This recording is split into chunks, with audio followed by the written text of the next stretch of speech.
விதியுடன் மோது விஜயுடன் மோதாதன்னு சும்மாவா சொன்னாங்க? ஐயா எடப்பாடி பழனிசாமி அவர்களே, களமெட்டுல உங்களை தான் போட்டு பொலன்னு பொழந்துட்டு இருக்காங்க. நம்மளும் ஸ்டார்ட் பண்ணிடலாமா?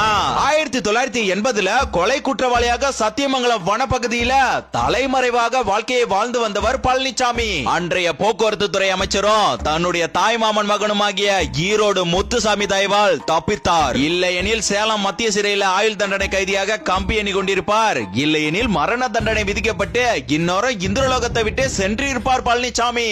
ஊழலுக்கு பேர் போனவர் பழனிசாமி. 692 கோடி ரூபாய் ஊழல் தொடர்பாக முன்னாள் முதலமைச்சர் எடப்பாடி பழனிசாமியிடம் விசாரணை நடத்த. சரி ஊழலுக்கு பேர் போனவர் இல்ல, ஊழலின் அதிபதி பழனிசாமி. 4800 கோடி ரூபாய் முறைகேடு நடைபெற்றதாகவும் இதுகுறித்து அப்போதைய முதலமைச்சர் எடப்பாடி பழனிசாமி மீது வழக்கு பதிவு செய்ய கோரி தவழ்ந்து தாவேக்காவிடம் கூட தவழ்ந்தவருங்க பழனிசாமி. பாருங்க கொடி பறக்குது. புரட்சி தலைவர் எம்ஜிஆர், புரட்சி தலைவி அம்மா, இவங்க எல்லாருமே தலைமை தாங்கிய அதிமுகவை அசிங்கப்படுத்தியவருங்க பழனிசாமி. பாஜகவுடன் கூட்டணி வைக்க கூடாது என்று புரட்சி தலைவி அம்மா ஸ்ட்ராங்கா சொல்லியும் பணத்தோட பேராசையால பாஜகவிடம் மண்டியிட்டவருங்க இந்த பழனிசாமி.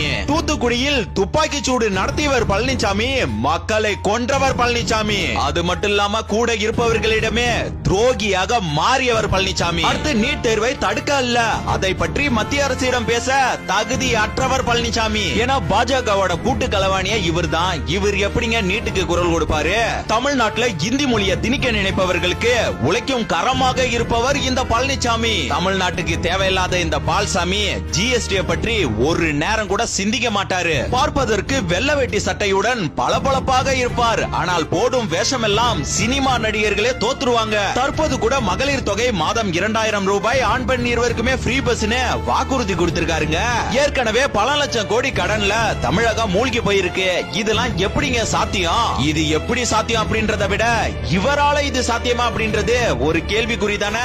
விவசாய பெருங்குடி மக்களே, இவர் ஒரு விவசாயி என்று உங்களை ஏமாற்றி பார்க்கிறார். உங்களை நீங்களே ஏமாற்றி விடாதீர்கள். பிறகு நீங்கள் அல்ல, தமிழகமே ஏமாந்து போற நிலை ஏற்படும். நாட்டை காக்க, தமிழகத்தை மீட்க யோசித்து வாக்களியுங்கள்.